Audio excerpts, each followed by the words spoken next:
Attention, SSS pensioners! Ngayong Biyernes na, August 28, mahalagang advisory ito. Dapat alam nyo para benepisyo at pensyon tuloy-tuloy. Yan ang ating pag-uusapan sa episode na ito. Hello mga ka-vlogs! Welcome sa aking YouTube channel at welcome sa ating official Facebook page. Saan ka man nanonood, kumusta? Well, eto ha, mga pensyonado ng SSS, tandaan na ngayong Biyernes na, August 28, 2026, dapat nyo pong alam, dapat nyong malaman na merong mahalagang mangyayari sa petsa na yan. Para pensyon, sigurado na tuloy-tuloy at mga benepisyo tuloy-tuloy, kaya makinig kayo, okay? So, para sa ating mga pensyonado na merong buwan ng kapanganakan o birth month itong buwan ng Agosto 2026 at ang edad po ay 80 years old pataas, kayo po ha ay required na mag-comply ng Annual Confirmation of Pensioners or SSS ACOP. Well, ang SSS ACOP ay nire-require dito ayon sa SSS Circular Number 2023-013. Well, ang ACOP po ay taunang reporting every birth month. So, every year. Kasi every year tayo magbe-birthday. No? Maliban na lang kung patay na ang pensyonado, hindi na magpapa-ACOP, di ba? So, every birth month, every year, required po na magpa-ACOP kasi nga reporting ito para matukoy na SSS na ang isang pensyonado ay buhay na buhay, ang tumatanggap ng pensyon ay buhay na buhay, totoong tao. So, yan po ang objective o purpose sa pag-comply ng ACOP. Well, ngayong buwan ng Agosto, whatever kung anong petsa ng birthday ninyo, mula noong August 1 hanggang ngayong August 31, kailangan talaga mag-apply ng ACOP. Then pangalawa, yung edad 80 years old pataas. So ganito lang yan, no? Kahit na birth month ninyo itong Agosto, pero hindi naman kayo 80 years old pataas ang edad, hindi kayo magpapa-ACOP. Okay? Kasi nga 80 years old pataas lang every birth month ang magpapa-ACOP. Sana malinaw yan. Well, baka magtaka kayo na bakit August 28 ngayong Biyernes? Meron naman tayong August 31 hanggang ang buwan ng Agosto. Kasi mga ka-vlogs, pag nakikita niyo po sa kalendaryo, ang August 31, National Regular Holiday po yan. Araw yan ng Lunes.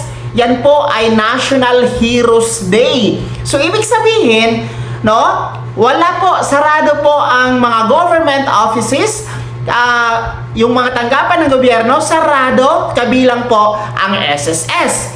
Well, ang August 30 and August 29 ay weekend po, Sabado, Linggo yan. Kaya wala din pong weekend na open ang mga government offices, kagaya po ng SSS. Kaya ang pinaka-last working day ni SSS for this month of August ay ngayong Biyernes na po, Agosto 28.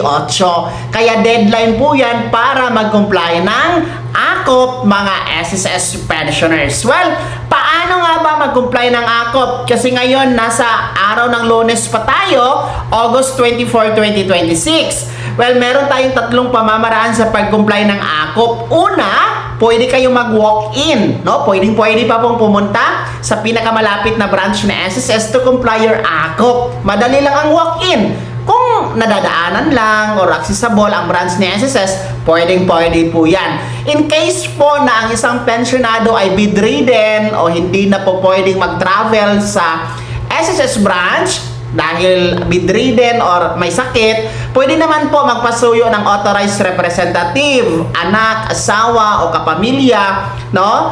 Magpadala lamang kayo ng authorization letter, ipadala ang SSS ID or UMID ng pensionado, then one valid ID dapat meron ang isang authorized representative. So, pwede po yan. No walk-in na pamamaraan sa pag-comply ng ACOP. Pangalawa na paraan sa pag-comply ng ACOP ay ang tinatawag natin na video conference. Well, the video conference mga ka-vlogs ay mag-set lamang kayo ng online appointment schedule gamit ang inyong My SSS account portal. Okay? So, pwede ito o applicable talaga itong video conference, no? Especially yung mga nasa abroad, no? Nasa ibang bansa, hindi nyo na kailangang pumunta o umuwi ng Pilipinas, to comply your AKOP, pwede na lang po ang video conference. Pangatlo na paraan sa pag-comply ng AKOP ang tinatawag natin na facial authentication. Well, ang facial authentication para ito sa mga registered na sa PhilSys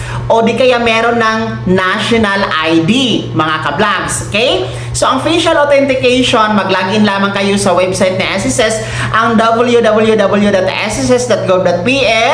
Tapos, pindutin nyo po yung AKOP compliance button. Merong step-by-step process dyan. Sundan nyo lamang po hanggang matapos ang AKOP compliance through facial authentication. Pwede po yan. So, mamili kayo dyan sa tatlo na pamamaraan sa pagpapa-AKOP kung alin dyan ang mas gusto ninyo, mas mabilis at mas magaan para sa inyo. Ang importante, i-comply ang AKOP. Ha? Tandaan, ngayon ay Monday na po, August 24, at ang deadline nito, huling araw sa pag-comply ng AKOP, ngayong Biyernes na, Agosto 28, 2026. Kapag hindi kayo nag-comply ng AKOP sa buwan ito ng Agosto, ha?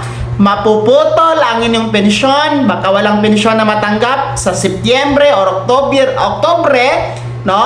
Kaya iwasan po yan dahil alam naman natin na kailangan nyo ang inyong pensyon monthly. Kaya please comply your AKOP every birth month, mga 80 years old pataas, kagaya nito, buwan ng Agosto, para pensyon tuloy-tuloy, mga ka-vlogs. Kaya naman, mga pensyonado ni SSS, sino ba sa inyo dito ang required mag-comply ng AKOP ngayong buwan ng Agosto? No? Kumusta? Tapos na ba ang pagpapa-AKOP? Sino ang hindi pa? No? Ano ba ang dahilan? Bakit hindi pa kayo nagpapa-AKOP? No, lahat ng yan ibahagi niyo po sa comment section na nasa baba. Maraming salamat sa pagtutok. God bless. Mag-ingat, mga ka-vlogs.